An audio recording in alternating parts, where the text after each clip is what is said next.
The right-wing media ecosystem is filled with people who love to lie on behalf of Donald Trump. Of course, we have the Fox propaganda outlet, we have Newsmax, but we also now have a new long list of podcasters willing to perpetuate any false claim that Donald Trump wants to espouse. And at the top of that list, unfortunately, is Joe Rogan, someone who endorsed Donald Trump in 2024, someone who went to bat for him, someone who continues to push his lies up to a point. Because in a shocking moment on his show, Joe Rogan revealed something about where he now stands politically that has shocked MAGA and absolutely shocked Donald Trump. And we are going to get into that all. But before we do, if I could quickly ask you to leave a like on this video. And if you haven't already and you enjoy our channel, to hit that subscribe button. It goes a long way and it really means the world to me. Now let's get into this clip and then a discussion about it with friend of the show, Brian Tyler Cohen. It makes sense to be on a team. Right. It doesn't make sense at all.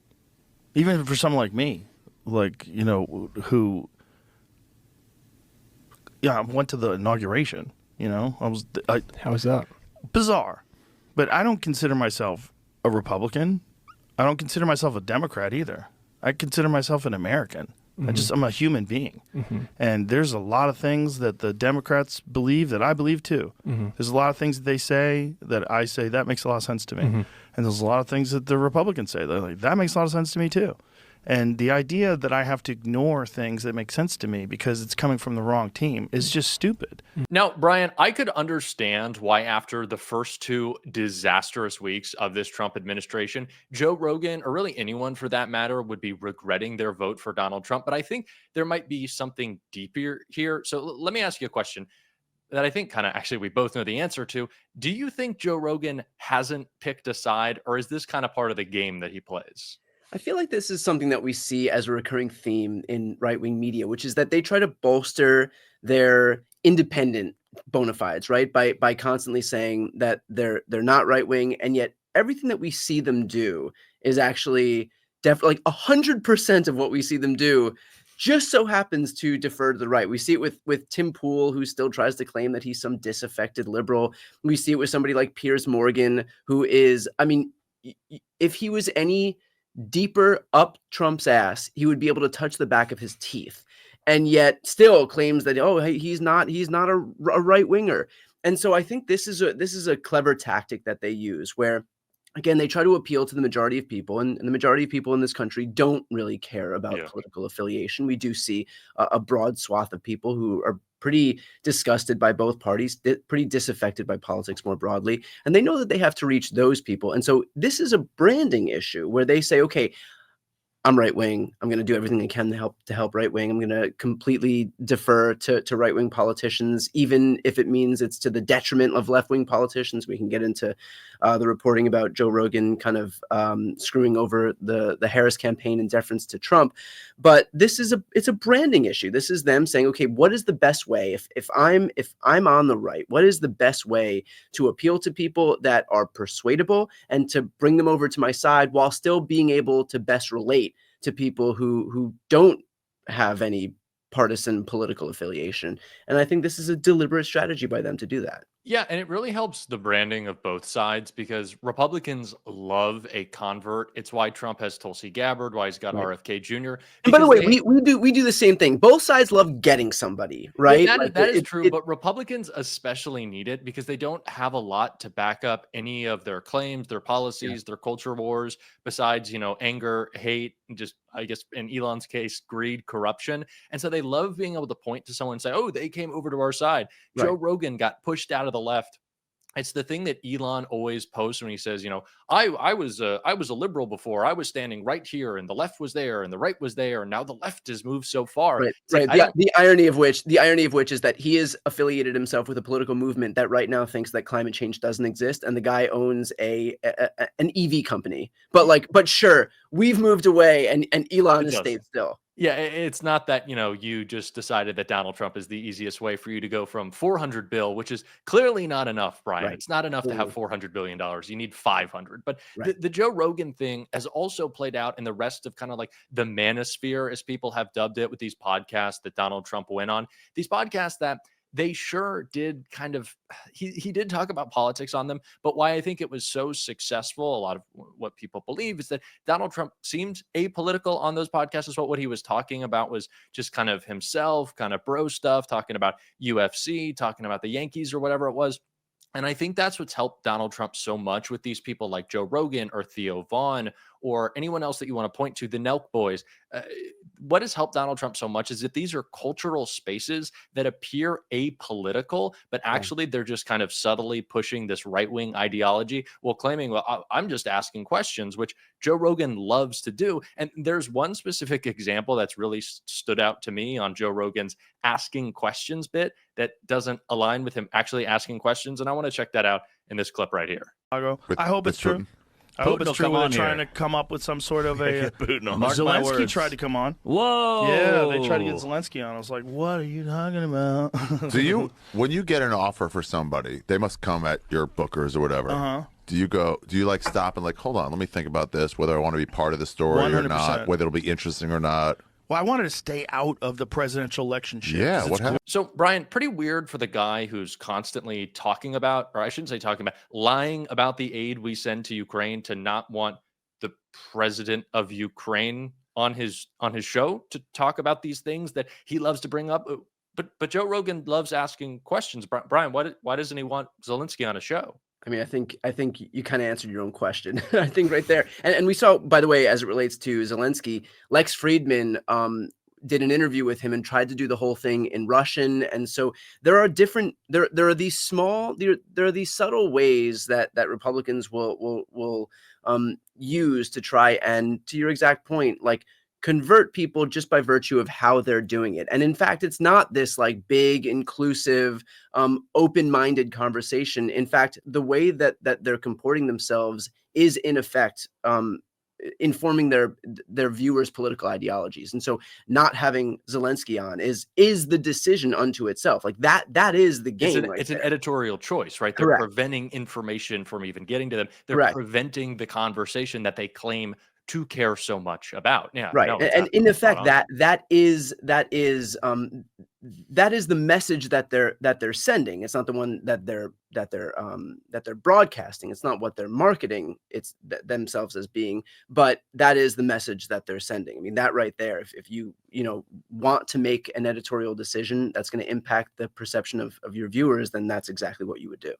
Now, we've had so many conversations. All these postmortems since the election have largely been about the media environment and how that influenced its result. And of course, there was the question about, well, should Kamala Harris have gone on Joe Rogan? Did she do enough podcasts? And as we brought up, the manosphere was so successful for Donald Trump because it were these apolitical appearing podcasts that subtly shift their audience, largely of young men, which really moved in favor to Donald Trump this election, to the right by talking about these cultural issues. And sure, Kamala Harris did appear on her fair number of kind of apolitical podcasts. Club Shay Shay, All the Smoke. People were furious when she went on Call Her Daddy for some reason, even though I thought that was a great move. But it doesn't seem like it was Kamala Harris's fault, according to some new reporting of why she was not actually able to get on Joe Rogan. It seemed like the campaign understood that they needed to be in these spaces. And I want to get into some reporting that shows just that. How Elon Musk helped keep Kamala Harris off Joe Rogan's podcast.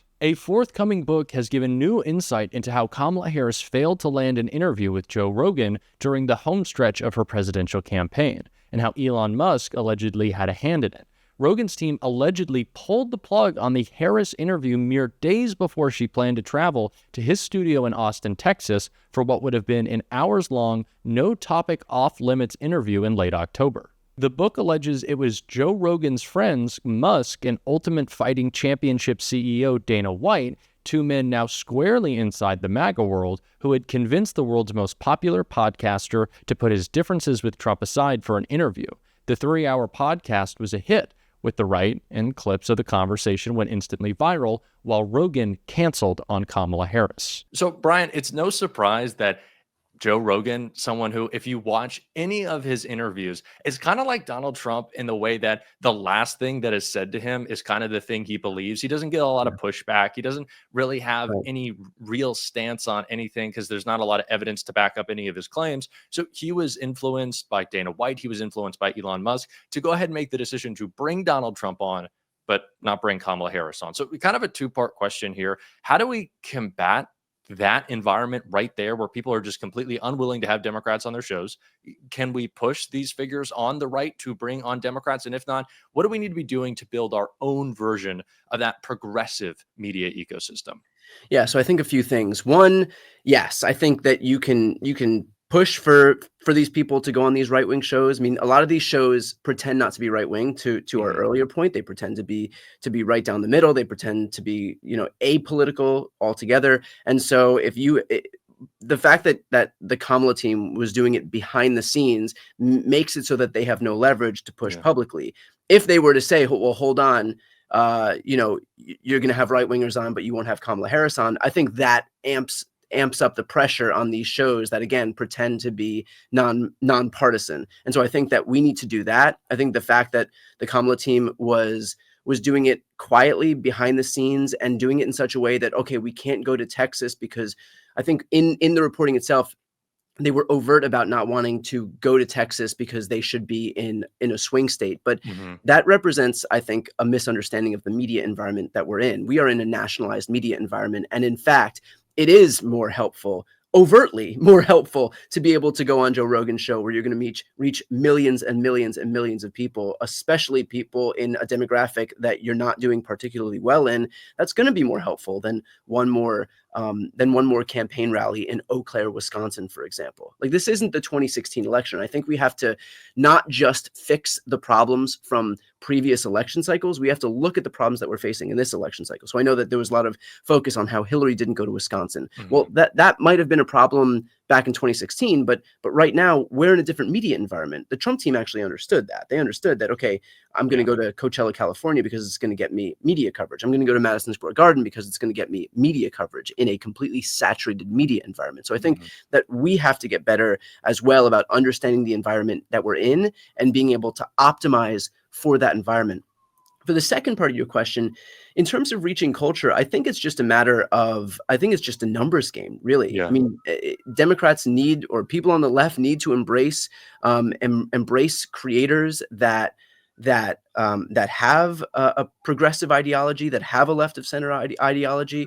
I know that our Democratic officials are finally starting to recognize that. And so there's going to be a lot more validation happening at the senator level, at the lawmaker level. So these people are going to be willing to do what Republicans have been doing for the better part of a decade now, which is to basically give their blessing to content creators. Yeah, and it brings that legitimacy. You've been talking about this for so long. Exactly. And I mean, look, for the right, anybody with $60 in a podcast microphone to buy a podcast microphone gets to sit down with Donald Trump. And guess what? Those people will then go out and be emissaries for Donald Trump and do whatever he says and praise him all the time. He has created an army of these influencers, and the left hasn't done it because we've just viewed CNN and CBS and ABC and NBC as our message distribution system. And so there was never any need to have to validate independent media or any of these creators, even though those same outlets and legacy media are the same ones that are both siding us to the ends of the earth. But